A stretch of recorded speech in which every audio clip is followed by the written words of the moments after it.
what's happening with this reaction? React to, this is my first food theory reaction, alright? Food theory, KFC and the curse of Colonel Sanders. I could not say that thing for my life. This is my 7th attempt. But, I don't really have a lot of things to say. Let's get to the video, okay? I was like very tempted to, should I react to it, should I not? I already made a video and I have to go to sleep early. I'm making it. I'm making it. Let's go. Hey, Colonel Sanders, I've always wondered, why do people call you the Colonel? I actually don't like to talk about it, but it's because my body's the size of a corn kernel. See? People think it's my tie, but it's actually my body. Heh, try to unsee that one. Okay. How did I never notice this before? I didn't know that. Head tipped over again. That's not his tie. I'm stupid as hell. Ooh. Food theory, all these colors. Hello, I like Internet. Welcome to Food Theory, Theory. the only show online with 11 secret curses and spices. Today we're talking about whether a fast food mascot can put a hex on you. No joke, it is a legitimate thing that real sensible people actually believe. And I don't care who you are, fast food voodoo magic is just finger-licking good theory fodder. You see, a few years ago, Steph and I had the good fortune to go on vacation to Japan. And one of our traditions whenever we travel abroad is to visit at least one American fast food franchise just to see how it's different through another cultural lens. Pizza Hut in Egypt, it's practically fine dining. The McYero in Greece, do not recommend. And in Japan, it was all about the KFC. But we also tried Krispy Kreme, which, word of warning, the creamy white donut is not what you'd expect. It is not cream-filled and delightful, but rather filled with mayonnaise and mushrooms with a dusting of onion powder on the outside. So just bro, that's nasty. Take a big old bite out of it like I did. Anyway, KFC, we were shocked. I'm not eating that shit. On pretty much every street corner. I mean, I love their mashed potatoes as much as the next guy, don't get me wrong, but like, does it really need to appear with a frequency to rival Starbucks? Well, you see, Kentucky Fried Chicken and Japan have this incredible and long-standing relationship. Japan is the 3rd biggest KFC market in the world, behind only China and the US, with over 1,100 restaurants. Of course, these fatties. So why is Kentucky Fried Chicken so big in such a small country? In one word, Christmas. See, the most prevalent religions in Japan are Shintoism and Buddhism, which means that Christmas traditions, as we understand them, have been slower to catch on in Japan than a lot of other countries. But in 1970, Takeshi Okawara, the manager of the first KFC in Japan, sought to change all that. He started promoting fried chicken party barrels as a fun substitute for the traditional American turkey Christmas dinner, which apparently I would take a KFC bucket over turkey any day. I've never had a traditional Christmas turkey. I think most of our Christmas meals at this point entail like soggy pierogies that have been left in a reheating tin for a bit too long. And maybe if we're lucky, like half honey baked ham, provided we found the $10 that's pretty coupon that they put in like the paper. Anyway, it started to catch on. So in 1974, KFC came out with a long-running Japanese ad campaign to encourage that was a people shit to ad. Oh my god. Kentucky for Christmas. Kentucky Christmas.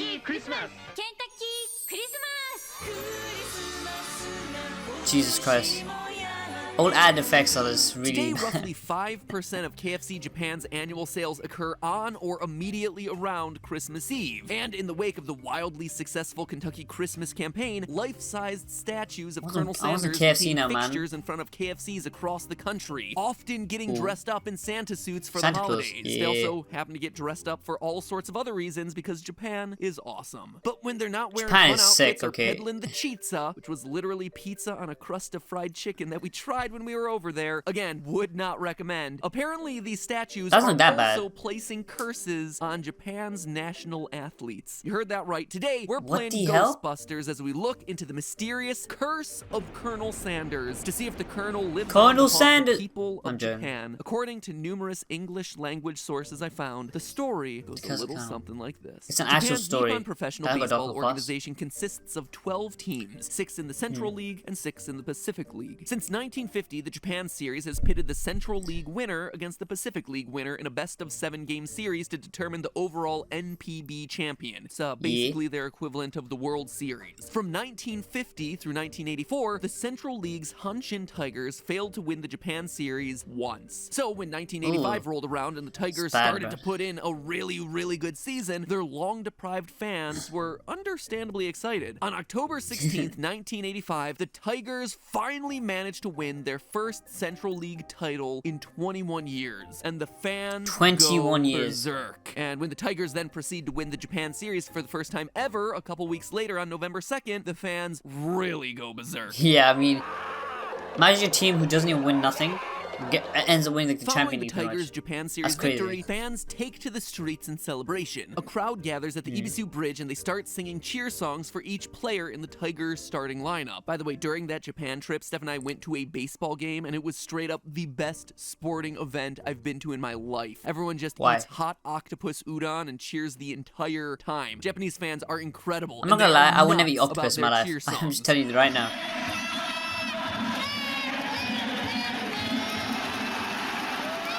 So anyway, back on this bridge, at the culmination of every player's cheer song, Same a guy fan in the cheering, crowd you know. who looked similar to that player jumps off the bridge into the water below. So dive after dive into the water goes off without a hitch until they hit a certain player on the team, Randy Bass, an American player in Japan who looks a little something like this. Go figure, the crowd didn't exactly have an abundance of bearded Caucasian dudes. Yeah, he's to choose freaking from, American. So they had to get creative. It didn't take long to find their Randy Bass doppelganger standing in front of a nearby Kentucky Fried Chicken restaurant. People who looked like the members of the team had to jump off the bridge. They couldn't find anyone who looked like a gaijin, Randy Bass, the bearded American batsman. So they just threw the nicked freaking Colonel from outside statue. KFC, and they chucked him off a bridge. That's right, one of the Colonel Sanders statues got tossed off the bridge as part of the fans' Why the poor dude Colonel Sanders? He's just When trying an to chill there, interesting trying thing to promote his happened. restaurant, The and his ass gets thrown into a defending freaking lake. Immediately returned to their losing Never seen streak. the F word, In by the way, fact, they kids. proceeded to place dead last in the Central League 10 of the next 16 seasons. Today, 35 years later, the Tigers still haven't won a second title, and it's not looking like they'll pull it off this season either. Now, if you're familiar with baseball, you know that notorious losing streaks and supernatural curses go Never together like change. peanuts and Cracker Jack, or like cheer songs in udon if you're watching in Japan. The Boston Red Sox, who went nearly a century without a World Series title, had the curse of the Bambino. The Chicago Cubs, who also had a ridiculously long title drought, had the curse of the Billy Goat. 108 And after years, that's the a century Huntington and Tigers fell shy of the 8% Japan of a Series century. title Quick decade maths. after decade, the legend of the Colonel Sanders statue grew into a full-blown baseball curse in its own right. Over the years, superstitious fans have made multiple attempts to recover the statue from the bottom of the canal, and finally in 2009, the statue was successfully recovered. But it didn't break the curse. He's kinda The messed Tigers up. are still losing. Some say it's because the Colonel's left hand and glasses were never found. And the prevailing theory is that the Tigers won't win another championship until Colonel Sanders is made whole yet again. So that is the story, friends. Or you But could, you know, what I practice really a want little to figure out bit. today No? is whether Nah. there's any validity to it. Remember, unlike South a Park lot of Colonel other Sanders was a fast food savage. mascots, Colonel Sanders was a real-life human being with an actual biography. It's not like Ronald McDonald would somehow be able to put a Margarita. curse upon you from beyond the grave because he never lived, but Colonel yeah. Sanders did. So, was he the type of person who would actually hold a grudge or retaliate over something like this? Is it I possible mean- that Colonel Sanders is punishing this disrespectful baseball team from beyond the grave, or are there other factors at play? To get I started, don't think let's so. look at the man I don't behind the think linen so. suit, shall we? Harlan Sanders was born in 1890 in Henryville, Indiana. He learned to His cook name at isn't an Colonel early Sa- age because his dad passed away and his mom needed the help. His mother eventually remarried, but Harlan wasn't a fan of his new stepdad, so he ran away at the age of 13 and entered the workforce. The list of unglamorous jobs that Harlan had over the next 3 decades is long and fascinating, including railroad worker, country lawyer, steamboat ferry operator, tire salesman, and service station manager. He had Those a jobs habit are of getting freaking in fist random, fights, man. which forced him to find new employment more than once. At the age of 40, Harlan Ooh, was broke, he was a so he had to boxer? start Oh, over in mate. Corbin, Kentucky, where he was Colonel running a Sanders gas wasn't- he station. was not playing. In order to boost his sales, he also started to sell fried chicken to the motorists who stopped by. The chicken was a huge hit, so Harlan started a restaurant and figured out that he could fry chickens far more efficiently by using a pressure cooker. Shortly thereafter, Harlan was bestowed the honorary title of Kentucky Colonel by the governor for his contributions to the community, both culinary and otherwise. But life wasn't through being hard on the newly deemed Colonel Sanders. A fire burned his Why? old restaurant to the ground, and then a new interstate was built, which bypassed his rebuilt one. And as any parent who's been forced to watch the movie Cars 974 times can tell you, being bypassed by an interstate is bad for business. And to make matters even worse, Sanders lost the honorary title of Colonel, though it would eventually be reinstated. At the age of 62, Colonel Sanders found himself broke again. But he kept on trying, going around restaurant to restaurant to sell the one thing he had left, his recipe, chicken. asking that if restaurants used it, they give a portion of the proceeds back to him. And thus, the first Kentucky Fried Chicken franchise was established in Salt Lake City, Utah. This is where it all And the began. rest is history. At an age when many people would have retired, Colonel Sanders, at long last, had finally found his success. So, was Colonel Sanders the type of guy to cast a curse from beyond the grave? Heck yes! This was a man who didn't back down from confrontation and settled scores on the spot. When a cook at a diner refused to get his order right, the nearly 70-year-old Colonel Sanders threw his eggs at the cook's face and fended him off with a stool. And if undercooked eggs are enough to bring Colonel Sanders he was to a blows, savage, you it's know. not hard to imagine how vandalism to his statue might set him off. Besides, being He's just tossed going off to a heaven. bridge could have simply been He the looks straw down, he that sees broke a statue the getting camel's thrown. back. It's Success like, what didn't the come hell going easily on or there? quickly to I'm gonna Colonel curse that entire Sanders. We team. shouldn't overlook the fact that he was a painstakingly self-made man who carefully crafted his trademark white linen suit and string tie outfit while he was alive. Not sure he would have been entirely pleased to see his statues getting dressed up as maids and pantsless Santas and everything in between. And watching his statue get tossed now off I a feel bridge like- might have been now I feel especially like, yeah, it was painful a given the curse. fact that he himself nearly died when falling off a bridge as a young man. Well, drowning. So yeah, Oh. I'd say the Curse of the Colonel story is certainly plausible, but now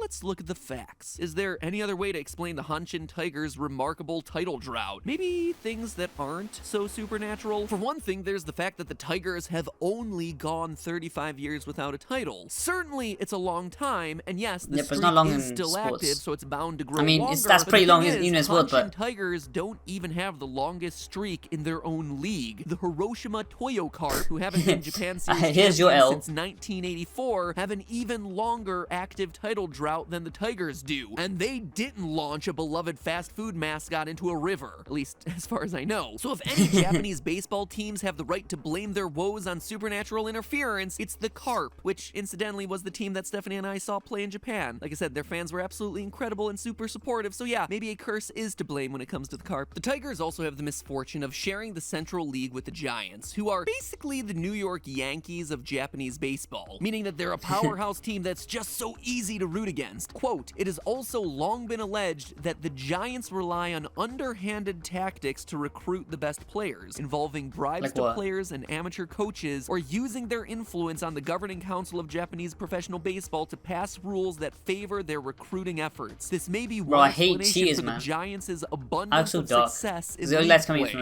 my End quote. monitor. And that abundance of success in league play is a major reason why the Tigers have only advanced out of their league and into the Japan Series 3 times since 1985. So maybe we don't really need to turn to the supernatural in order to explain the Tigers' losing streak after all. But to be as thorough as possible, I looked into some Japanese language sources to see if I could find any more nuggets of info, and what I found wasn't a nugget. It was a whole 13-piece finger-licking good bucket of information. I mean, The how did first you read Japanese that? I language mean, source I probably looked at translated, basically but told the still. story I was familiar with. Hanshin Tiger fans celebrate the victory, toss Colonel Sanders' statue into the canal, and their team promptly goes down the tube. But the difference course. in the Japanese story was the date that this all happened. To this point, all of the English language sources on this topic had either suggested or outright stated that the statue was thrown into the canal on November 2nd, the day that the Tigers won the series. But this Japanese language source explicitly placed the event on October 16th. October 16th. And Why is this this led important, me to dude? more and You need to more tell me that. sources that reference that I'm a little October date. slow up in Why the is head. that important? Because it would mean that the statue wasn't thrown off Ibisu Bridge during the Japan Series celebration. It was thrown Before off the it? bridge prior to it when fans were celebrating clinching the Central League pennant, which means that the Hanshin Tigers won their one and only Japan Series championship immediately after the Colonel Sanders statue was hurled So, from yeah, the that would make bridge. sense. How Here's would he an win, interview then with a start reporter losing? from the Hanshin Tigers English News that explains how a false version of the story has been circulating English language sources for decades. I think most of the English stories that are out there, either in video or written form, are taken from each other. I mean, they're all taken from English versions that were previously written. And as I look back in Japanese kind of accounts of the story, I noticed that the English version has a fatal flaw in it. So a single date. detail in the story got So lost people in be like, oh, I can't be asked translation, you know, and the once you Curse look of at the that Colonel Japanese spun one, out and watch to a let me look at the English full-blown one. urban legend as a result. Theorists, this totally wrecks the Curse of the Colonel as we know it. If the Colonel Yeah. indeed cursed the Tigers from beyond the grave, it didn't work. They wouldn't have won that because game. The 1985 Tigers went ahead and won a title anyway just a couple of weeks after he was tossed into the river. But this also gets my theory wheels a turning, friends, because think of it this way. For 35 years, the Hanshin Tigers never never won the Japan series. Then in 1985, their fans threw a Colonel Sanders statue off a bridge, and the Tigers promptly win the series for the first time in history. The fans then stopped throwing Colonel Sanders statues off of bridges, and the Hanshin Tigers returned to their losing ways for So you another gotta keep throwing 35 in. plus years. Here's what I'm getting at, friends. What if gleefully hurling that Colonel Sanders statue off the bridge actually boosted the Tigers' performance for a short period of time? What if Colonel Sanders, a symbol of persevering after decades and decades of struggle before hitting it big, actually has a soft spot for underdogs like the actually tasty. Hanshin Tigers? What if the so-called curse of the Colonel was actually That's the a lucky blessing? of Kentucky all along? I can hear you Lucky calling of me and saying in the Kentucky. comments, and yeah, maybe I am. A baseball curse is crazy territory to be theorizing But about. baseball I'll give luck you that. is But I'm just normal. following the facts here, people. So here's my pitch to the Hanshin Tiger fans out there. Just keep If you're the dashing type them in of the fan who lake. subscribes to nutty baseball curses and superstitions, you have nothing to lose by testing this one out. As we speak, Exactly. the 2020 Hanshin Tigers You are already racing effed. away in the middle You of might the as well try Central it. Division standings. Now, I'm not supporting vandalism. Maybe you should just Give make him a your own freaking Dragon Colonel Ball Sanders lead, right? effigy as opposed to stealing one. And I'm not supporting littering either. Maybe make an effigy that floats and can be retrieved easily and safely from the water. But we need to see what happens to the Tigers when fans toss another Colonel Sanders statue off a bridge. Nothing against Hey, that Colonel guy's Sanders alive. or KFC here. This He is just strictly threw for him, man. science. We only have one data point here, and we need more. Also, and I cannot stress this enough, we need it done in a very cool and very legal way, because your internet friend MatPat doesn't need a lawsuit on his hands. All MatPat needs is some solid data that helps prove or disprove that the curse of the Colonel, or should I say the Lucky Kentucky, Luck of the is not Kentucky- only I legit, can't but remember it's the the name, most man. wholesome, positive curse in all of baseball. But hey, That's just a theory. A film. I said film. I'm so stupid. What the hell? But, bro, I mean, you have nothing to lose, guys, okay? Just dash him in the lake, see what happens. If you lose, well, I guess it's just your skill. If you win, I mean, then we just keep throwing him in the lake and you're done. You won every game after that, you know? That's not how it works. You need to actually train, I'm sorry. But, if you guys enjoyed the video, hit that like button, subscribe my channel. This can take a long ass time to render, and peace.